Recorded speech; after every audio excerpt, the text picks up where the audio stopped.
தமிழ்நாடு அரசு என்பது மக்கள் நலன் சார்ந்ததாக தான் இருக்கணும். மக்கள் வந்து போராடுறாங்க, மக்களை போய் சந்திக்க கூட இல்லை. தமிழக வெற்றி கழகம் விஜய்க்கு வந்து ஒரு படம் முடிஞ்சு போச்சு. இப்போ வெட்டியா வீட்டில் இருக்கிறாரு, பிரச்சனை இல்லை அவருக்கு. அவர் எப்போ வேணா போலாம் வரலாம். அங்கே உட்காந்துருந்தோம். சாகும் வரை உண்ணாவிரதம் போராட்டம். இந்த பார்ப்பா, இந்த உண்ணாவிரதம் எல்லாம் இருந்து எனக்கு பழக்கம் இல்ல. உனக்கு உண்ணாவிரதம் இருக்கணும் அவ்வளவுதானா? நான் வீட்லயே இருந்துட்டு போறேன், என்ன விடு. பரந்தூர் விமான நிலையம் இங்க வேணாம். நாங்க வந்து அறிவுபூர்வமா பேசுறோம். எங்க கூட இருக்கவங்க எல்லாம் விஞ்ஞானிகள். ஆதவ அர்ஜுனா, புசி ஆனந்த், இவங்க எல்லாம் பெரிய பெரிய சயின்டிஸ்ட். இவங்கள்ட்டலாம் நிறைய அட்வைஸ் எல்லாம் நாங்க வாங்கிட்டோம்.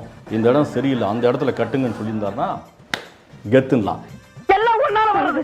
50 வயசுக்கு மேல உனக்கு வேலை வேணுமாடா? கம்மு நாட்டிங்களா? கம்பெனில கொடுக்குற பணத்தை வாங்கிட்டு போக வேண்டியதாடா. ஒரு முறையாவது போயிருக்காரு, அதை நீங்க கேள்வி கேக்குறீங்க. இல்ல கேள்வி கேட்கல. இத்தனை நாளா என்ன பண்ணிருந்தீங்கன்னு கேட்டேன் சார். அதே கேள்வி நான் விளையாடினான்னு கேட்டேன். பண்ணி சிரிக்க வைப்போம் மச்சான், திருந்தாத தற்குறிகளை நொங்கெடுப்போம். பல தற்குறிகளை ஏற்கனவே பொழந்திருக்கேன். இப்போ பஞ்சாயத்தை துவங்குறதுக்கு வந்திருக்கேன். ரோலரக்கன் நான், ரோலரக்கன். ரோலரக்கன் நான், ரோலரக்கன். என்ன பாருங்க, நீங்க மறுபடியும் சொல்றேன், என் நோக்கத்தை தப்பா நினைக்காதீங்க. நாய் கூட விளையாடி இருந்தீங்கன்னா அந்த திரிஷாவோட நாய் உனக்கு இதுல அதுக்கிட்ட முத்தம் கொடுத்தாரு. நான் அதை சொல்ல வரல. ஏதோ சொல்றீங்க, நான் எதுவும் சொல்ல மாட்டேன். சொல்லவான்னா எல்லாத்தையும் சொல்லிட்டியே, நீ எனக்கு ஆப்பு வச்சிட்டியடா. அவங்கள ஏன் இழுக்கிறீங்க? அவங்க ஒரு நடிகை. நான் எங்க இழுத்தேன்? திரிஷா தாங்க ட்வீட் போட்டாங்க. அதை நம்ம பேசக்கூடாது சார். நான் என்ன சொல்றேன், விஜய் வந்து திரிஷா வச்சிருக்கிறாரு நான் சொன்னேன். அப்படி சொல்ல தள்ளிட்டு போகோ, கூட்டிட்டு போகோ. திரிஷா வந்து விஜய் கூட எடுத்த போட்டோ வச்சிருக்கிறாங்க. அந்த போட்டோ ட்விட்டர்ல போட்டாங்க. எப்போ போட்டாங்கன்னா விஜயுடைய பிறந்த நாளுக்கு முதல் நாள் இரவே பச்சை குழந்தைங்க வச்சுக்கிட்டு பெண்களும் ஆண்களும் இளைஞர்களும் எல்லாரும் வீட்டுக்கு வெளியே உட்கார்ந்திருக்காங்க. விஜய் என்ன பண்ணாரு, காலைல இருந்து நேத்து பார்ட்டி போடுது, ஈவினிங் மதியம் 2-3 மணிக்கு வெளியே வராரு. கார்ல கண்ணாடி இருக்கு இல்லையா, அதுவும் இறக்கல, அப்படியே சரன்னு போயிட்டாரு. திரிஷா வந்து ஒரு போட்டோ போடுறாங்க, நாய் கூட விஜய் கொஞ்சிக்கிறாரு. அந்த நாய்க்கு தர மரியாதை ரசிகருக்கு தரதான் சொன்னேன் தவிர விஜய்க்கும் திரிஷாவுக்கும் தொடர்புக்குன்னு சத்தியமா நான் சொல்லவே இல்லை, சொல்லவும் மாட்டேன். எனக்கு தெரியாது. முதலாளி என்னாச்சு, எப்படி நடக்குறீங்க? சொம்பு நசுங்கிடுதுடா முதலாளி. அவங்கள்ட்ட எதுவுமே சொல்ல, நல்லா கேட்டுங்க.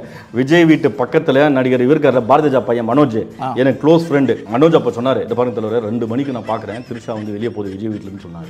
நான் இப்ப வெளியே சொன்னேன், அது நம்ம தேவையில்லாத விஷயம். நான் நல்லா பண்றனோ இல்லையோ, ஆனா நீ நல்லா பண்ற. அங்க கதவு திறந்து இருக்குது, அது போகுது. கதவு மூடினா வெளியே போகுது. நமக்கு என்ன பண்ண முடியும்? நமக்கு தேவையில்லாத விஷயம். என்னடா நினைச்சிட்டு இருக்கோம் மனசுல? ஏன் ஆளை பார்த்தா உனக்கு அப்படி தெரியுதா, இல்ல என்ன பார்த்தா இப்படி தெரியுதா? உங்க ஒய்ஃபுக்கு தெரிஞ்சவங்க ஒருத்தர் கல்யாணங்க, அந்த கல்யாணத்துக்கு உங்களுக்கு சொல்லாம உங்க ஒய்ஃப் இன்னொருத்தர் கூட போனா சரியா இருக்குமா?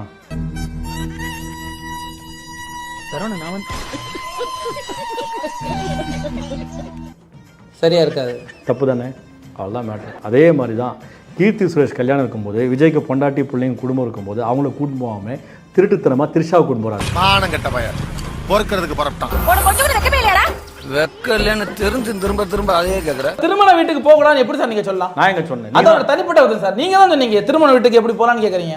நான் எங்க சொன்னேன்? திருமண வீட்டுக்கு நீங்க தானே சொன்னீங்க அப்படி போக கூடாது தப்புன்னு. நானா சொன்னேன்? ஃபிளாஷ்பேக். சரியா இருக்காது, தப்பு தானே? அவ்வளோதான் மேட்டர். நீங்க பேச்ச திரிக்காதீங்க. நீங்க தான் சொன்னீங்க. ஐயோ, பேசாம தூங்கி இருக்கலாம், நானே வந்து மாட்டிக்கிட்டனே. நீங்க என்ன நினைக்கிறீங்க தெரியும் எனக்கு. அன்னைக்கு திரிஷா விஜயும் கீர்த்தி சுரேஷ் மேரேஜ் போனாங்களே, அதை வச்சு அதை நினைச்சிட்டு நான் சொல்றேன் நீங்க நினைக்கிறீங்க. என் நெஞ்சுக்குள்ள என்ன சொல்லுவாங்க? நெஞ்சில் குடி இருக்கும். நெஞ்சில் தானே, நெஞ்சில் தானே. அது கொஞ்சம் தள்ளி. இங்க போன விஜய் ஏன் ஆணவ படுகொலைக்கு போல? இல்ல கண்டிப்பா அவர் போகல, கண்டிப்பா போயிருந்திருக்கணும். தப்பா? தப்பு இல்லையா? தப்புதான். கண்டிப்பா போயிருந்திருக்கணும். தப்பா? தப்பு இல்லையா? தப்புதான். இனிமே பிறப்புக்கும் எல்லா உயிருக்கும்ன்ற அந்த வார்த்தை பயன்படுத்தக்கூடாது. அது விஜய்க்கு தகுதியற்றது. அந்த வார்த்தைக்கும் தமிழக வெற்றி கழகத்திற்கும் விஜய்க்கும் பொருத்தம் இல்லாதது. ஏனென்றால் ஆணவ படுகொலை நடக்கும் போது அதை தட்டி கேட்காமல் எனக்கு வாக்கு வங்கி போய்விட அடிப்படையில் ஊமை மாதிரி மூடி இருந்த விஜய் வந்துட்டு எப்படி அரசாங்கத்தில் சரியா செயல்பட முடியும்? நீ கேட்ட ஒவ்வொரு கேள்வி என்ன செருப்பால் அடிச்ச மாதிரி இருக்குடா. விஜய் சொன்னார்ல, ஆணவ படுகொலை மட்டும் விஜய் இங்க போனார். தப்பு இல்ல. இவ்வளவு நாள் உங்களுக்கு நாயா வேலை செஞ்சேன் பாரு, என்ன முட்டை நினைச்சீங்களா? போ உன் தலைவன்ட்ட போய் சொல்லு, எங்களுக்கு கட்சியெல்லாம் வானா. உங்க தம்பியை ஒருத்த ஆணவ படுகொலை பண்ணிட்டான். நீங்க தமிழக வெற்றி கழகத்தில் இருக்கீங்க. உங்க தலைவர் கண்டனம் தெரிவிக்கல. உங்க தலைவரை தவிர எல்லாரும் வந்துட்டாங்க, எல்லாரும் கண்டனம் தெரிவிச்சிட்டாங்க. உங்க தலைவர் மட்டும் தெரிவிக்கல. நீங்கள் அந்த கட்சியில இருப்பீங்களா?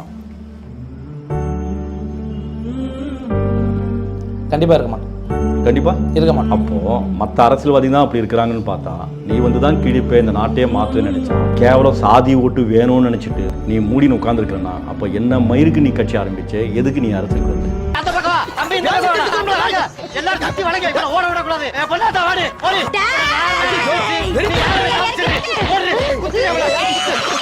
விஜய் ரசிகர் இருக்காங்களே, விக்கிரவாண்டி மதுரை மாநாடு இறந்தாங்கல்ல, விபத்துல இறந்தாங்கல்ல, விஜய் போய் பார்த்தாரா? என்ன கரெக்டா புரிஞ்சிட்ட ஒரே ஆள் நீங்க தான். சரி, பார்க்கல விட்டுருங்க.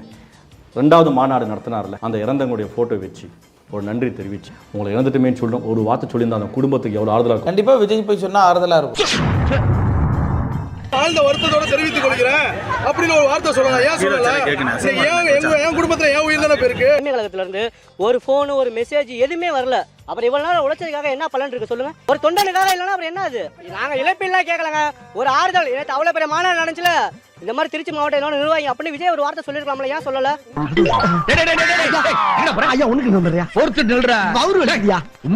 விஜய் ரசிகர்கள் வந்துட்டு இப்படி உயிரை விட்டதை விட இப்படி பின்னாடி போய் செத்ததை விட திரிஷாவோட நாயா இருந்திருக்கலாம். அப்பயாவது விஜய் பார்த்து கொஞ்சி இருப்பாரு, முத்தம் கொடுத்திருப்பாரு.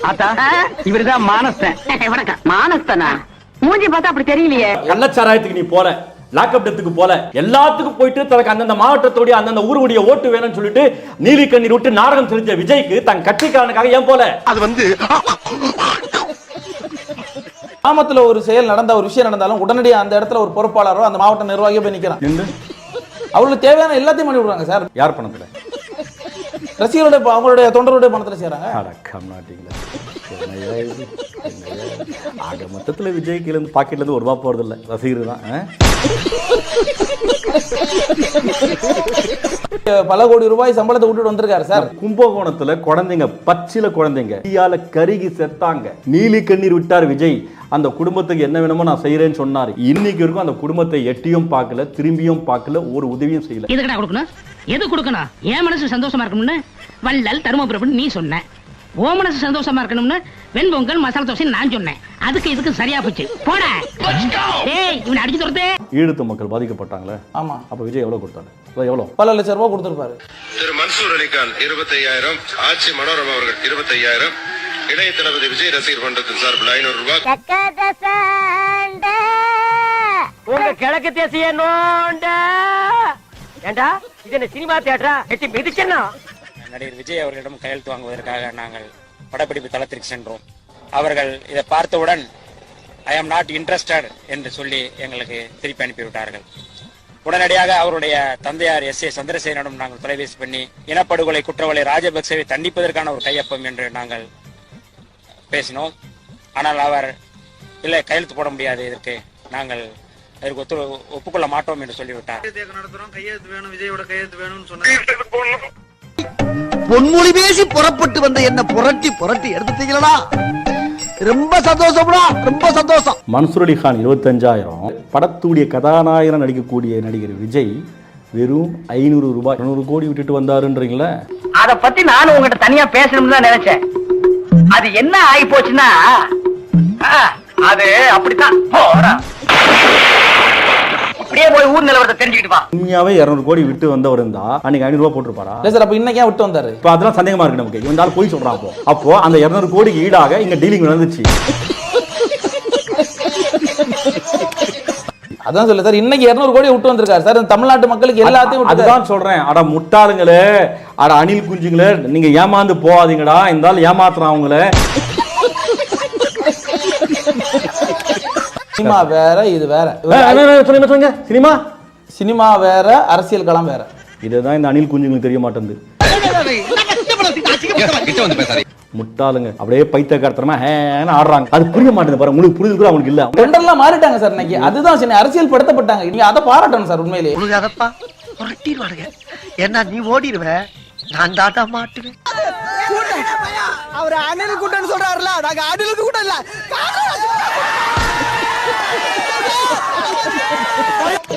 நான் லூசுதான். லூசுனா இப்படி இருக்க கூடாது. எப்படி இருக்கணும் தெரியுமா? இப்படி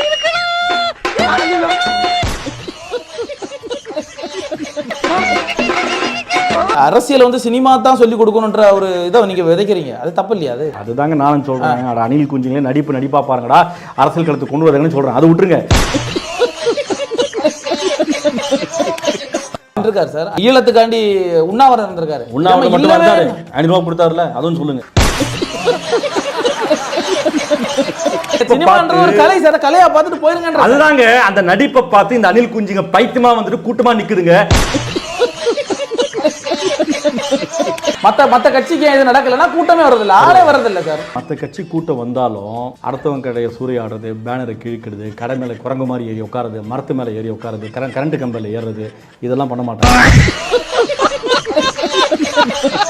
காசு கொடுத்து வரக்கூடிய கூட்டம் வயதான கூட்டம் சார். அதை விட அந்த கூட்டம் எவ்வளவோ பரவாயில்ல. காசு கொடுத்து வந்தாலும் அது தெளிவான கூட்டம், இது பைத்தியக்கார கூட்டம்.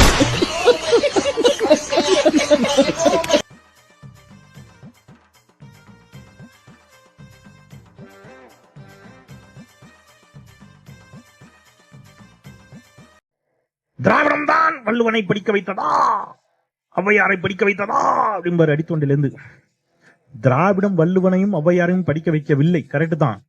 ஆனால் ஔவையார் எழுதிய ஆத்திச்சூடியை எல்லோரையும் படிக்க செய்தது திராவிடம் என்பதை மறந்துவிடக்கூடாது. எரிச்சலாவே இருக்கு எனக்கு, என்னமோ நாள் முழுக்க எரிச்சலா இருக்கு, டென்ஷன். வள்ளுவனை திராவிடம் படிக்க செய்யவில்லை, ஆனால் திருக்குறளை எல்லோருக்கும் கொண்டு போய் சேர்த்தது திராவிடம் என்பதை நாம் மறந்துவிடக்கூடாது. ஔவையார் படிச்சிருந்தார்ல, வள்ளுவர் படிச்சிருந்தார்ல, உங்க பாட்டி யார் படிக்க உள்ள? அடிச்சிருக்க அடி அந்த மாதிரி அடி முஞ்சனஞ்சு அடிக்கடி எங்க அம்மா தூக்கி அச்சாம்பார் மேல கட்ட பறகு சனாதம் படிக்க கூடாதுன்னு. நீங்கள் படித்திருக்கிறீர்களா? உங்கள் வீட்டில் இருக்கக்கூடிய பெண் பிள்ளைகள் இப்பொழுது படித்திருக்கிறார்களான்னு கேட்டா நீங்க அத்தனை பேரும் கரம் உயர்த்தீர்கள். இதுதான் திராவிடம் செய்த மகத்தான சாதனை தோழர்களே.